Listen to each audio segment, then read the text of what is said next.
Welcome to Capitol View, the program where we talk about state issues, sometimes federal issues, and how they just might affect your life. I'm Bernie Schoenburg, and we are Zooming today. It's the first time we've had a show since, I believe, March 13th, and everybody's been through quite a bit. Here to talk about this with me and look at all of the changes that the state has gone through are Rebecca Anzel, joins the program again from her computer, wherever that is.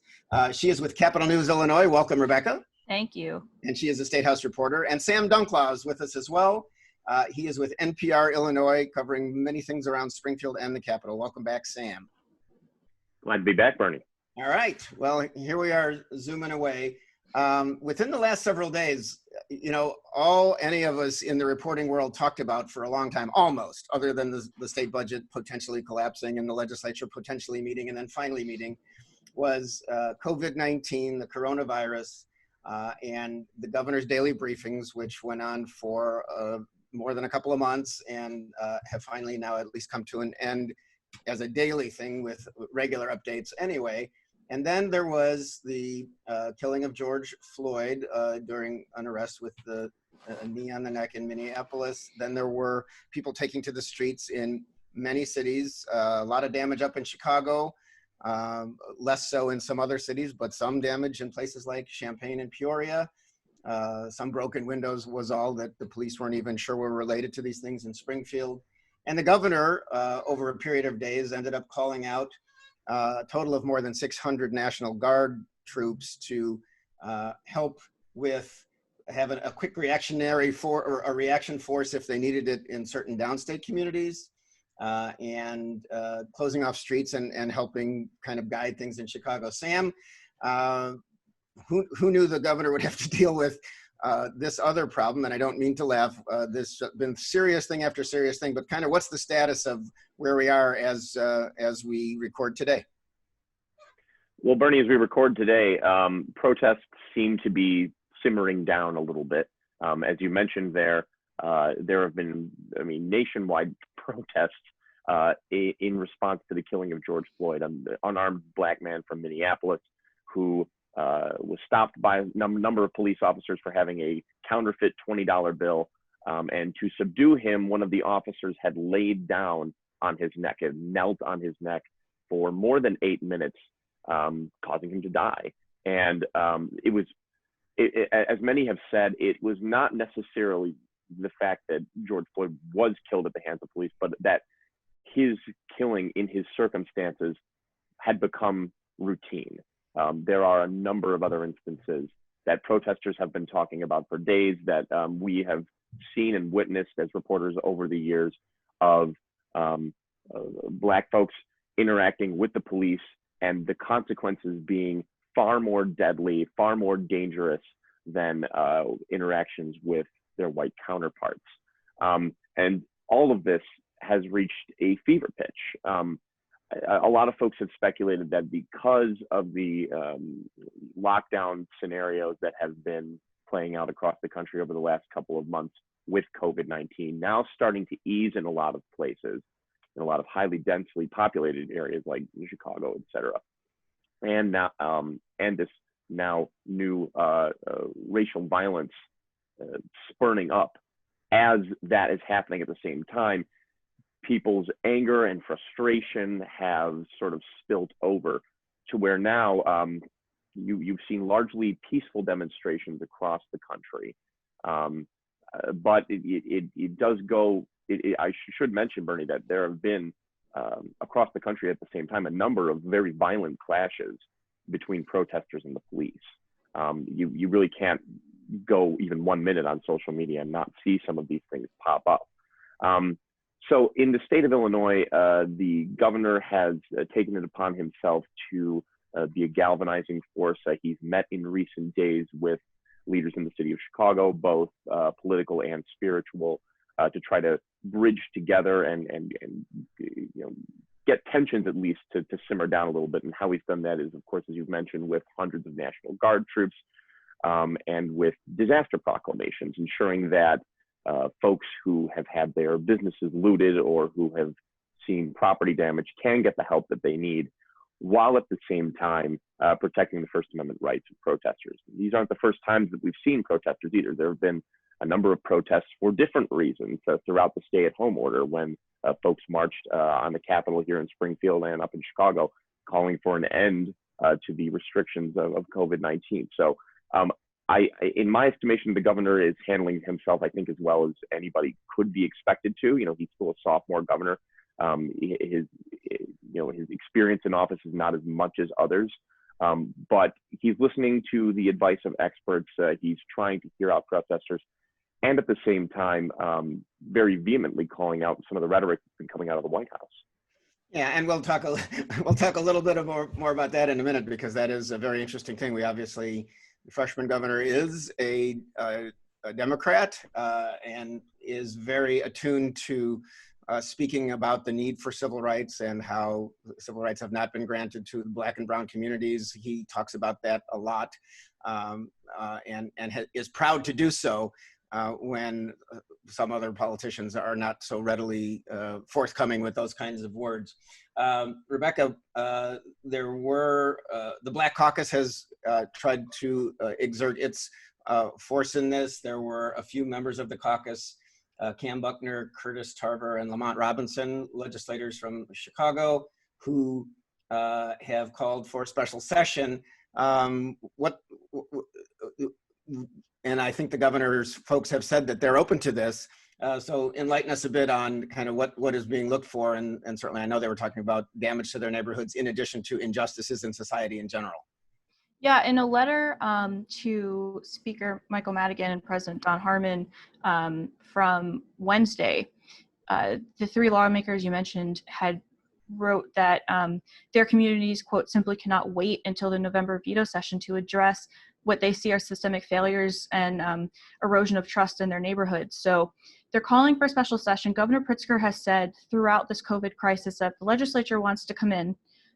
He encourages them to do so, but it's a decision that they have to make, because if he calls for a special session himself and enough lawmakers don't think that it's necessary, don't want to go because they're worried about their health, they won't show up and nothing can get done.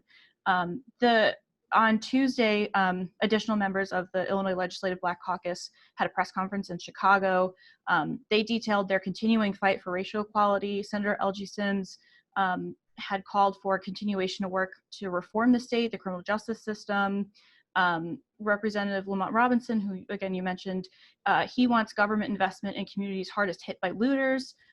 Senator Kimberly Lightford wants police reform. So they've identified several things that they could conceivably take up in a special session if the leaders of both chambers agree to do so. Yeah, well, it's interesting to see. I got to say that, I mean, I've been doing this reporting job for a long time, and racial justice and how the system works has been obviously on the table forever. And even in a very contentious 4 years under Governor Bruce Rauner, when there was a Democratic legislature and a Republican governor, prison reform and trying to get some more fairness into the system to lower the number of people in prison, to make the racial disparity less egregious, some would say. I think that for the kind of budgetary things that Governor Rauner did that really rankled Democrats, they came together with him on trying to do some things towards social justice. And certainly Governor Pritzker is continuing in that role or trying, but we'll see what happens, because obviously the state of society, as shown by these various demonstrations, is not quite there yet. It has been interesting though, and I'll just mention that there were like 3 high school students who put together the Monday afternoon rally that went into the evening in Springfield.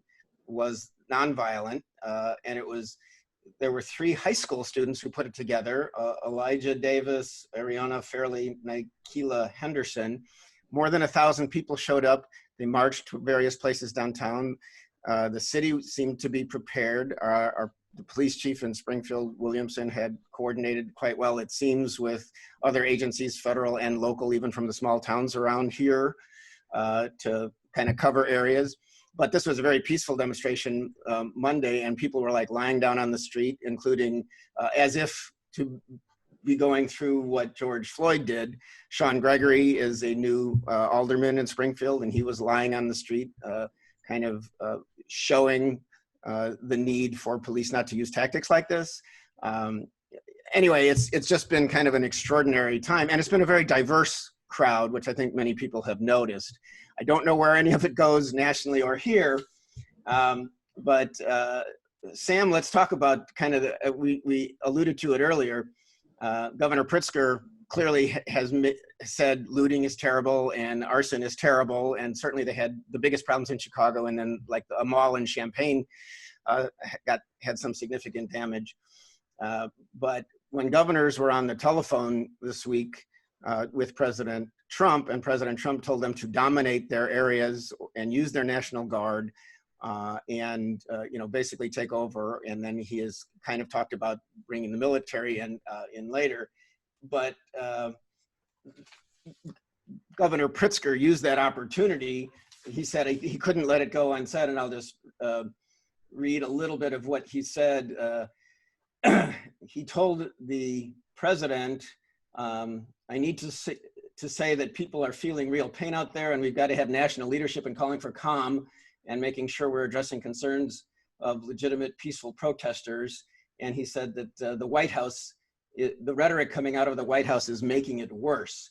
To which the president responded on this phone call with other governors, I don't like your rhetoric very much either, JB, because I watched it with respect to coronavirus, and I don't like your rhetoric much either. I think you could have done a much better job, frankly. Sam, there doesn't seem to be much love lost between these two. No, Bernie, and there never really has been. I can remember back to when just shortly after JB was inaugurated, he went to one of his very first governor's meetings at the White House.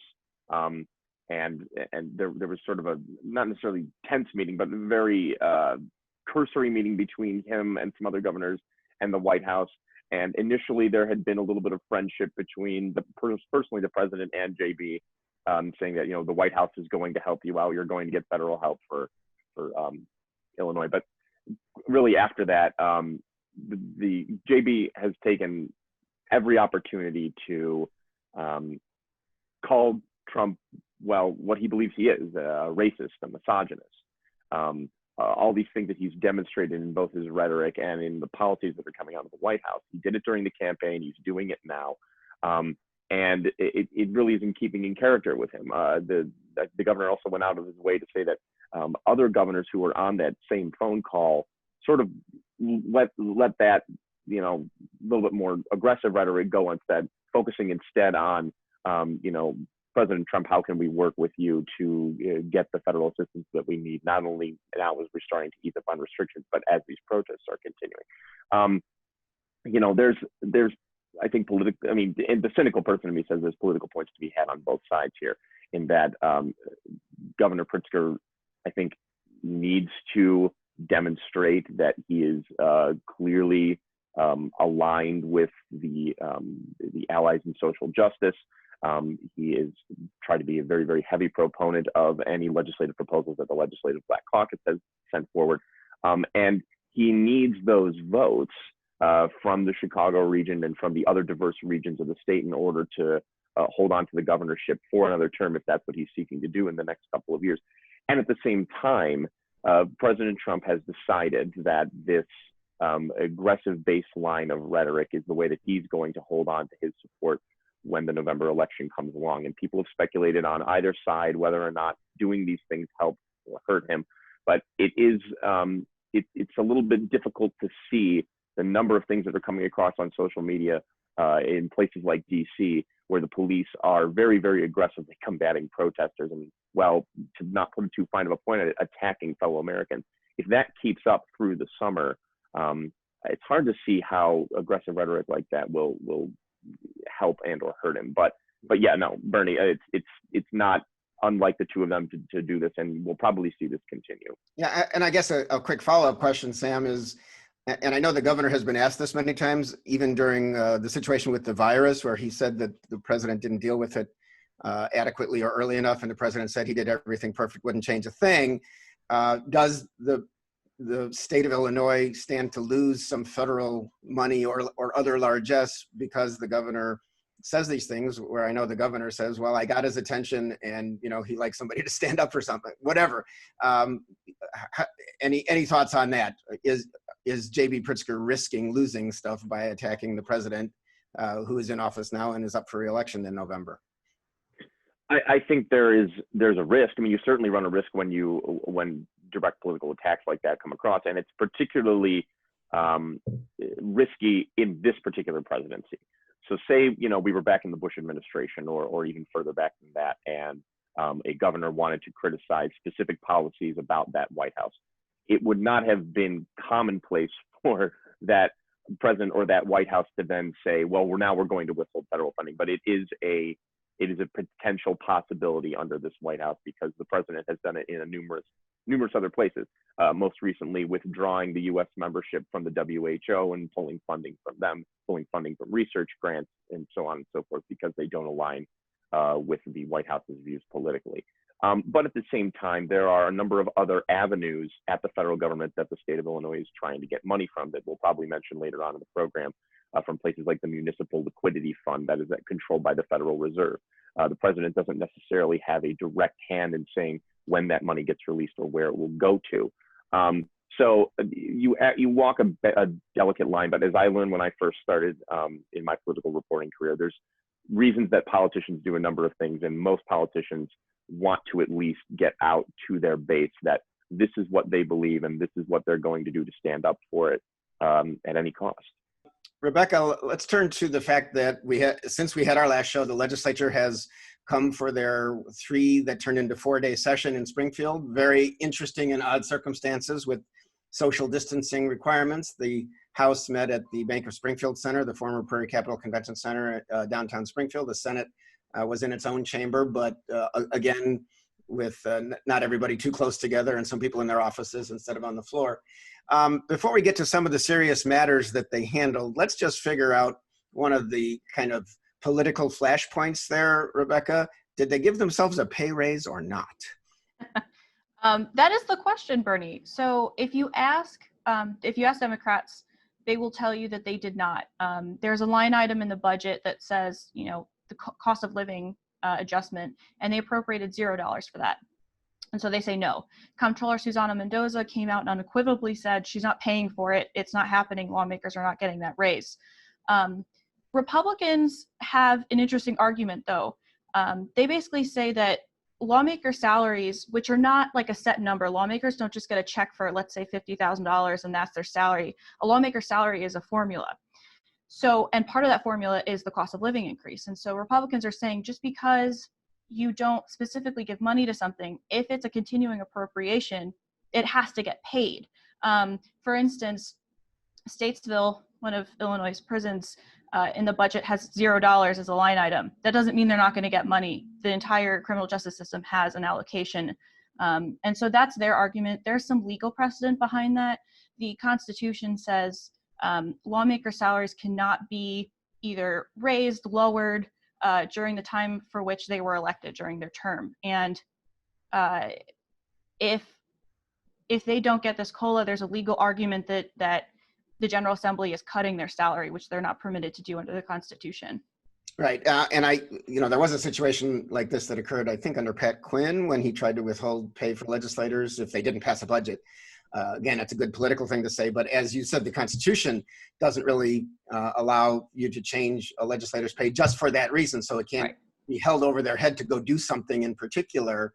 But a couple of lawmakers back then, I don't think they're lawmakers anymore, filed a lawsuit to say, we need our pay, and a court said you have to pay. So maybe the difference this time, if comptroller says she isn't going to pay it, maybe if one of the 177 legislators goes to court, maybe that would force them to get their cost of living increase, which I think is only like $1,800. I mean, I'm not saying only, this is a tough time for so many people out there with unemployment being as high as it is, and legislative pay is always emphasized as a plus or minus politically, even though it's such a small part of the budget. By the way, legislative pay, so we'll see what happens in court. Legislative pay is what, isn't it in the neighborhood of 70,000-ish, or is it 80,000-ish? Yeah, somewhere around there. Yeah, okay. So it sounds like a good job to a lot of people, and a lot of people in the legislature have outside jobs, but some of them do not. And And I will say that the argument that they don't work much because they're not in Springfield is clearly wrong, just because if they do their jobs right, they have home offices, and certainly at a time when so many people have filed for unemployment or had trouble doing so, they're getting calls all the time from constituents for constituent help, and they're being asked to be places and do things for people all the time. So I think it's not as easy as it looks, if I'm allowed to say that even as a news guy. But anyway, Sam, let's talk about a little bit of the budget. The Commission on Government Forecasting and Accountability just this week came out with another report saying that revenue is down $341 million from last May. That's one aspect. Part of that may be because we no longer, or they pushed back the filing deadline for income tax from April 15th to July. But the General Assembly, when they were in town, they did pass a budget of more than $40 billion. But a lot of it does depend on borrowing, and I think you were talking about that. So was it, if you are a financial analyst enough, was it a realistic budget? And will the federal government come through, or will we just be going deeper into debt? Realistic given the circumstances, I think, Bernie. I don't think that there's a financial analyst out there that is entirely satisfied with this budget because of the fact that it relies so much heavily on borrowing. But guess what? We're not the only state that's in that particular scenario. I mean, a lot of states are, every state, in fact, is facing the exact same issue. Income taxes are down because folks aren't working.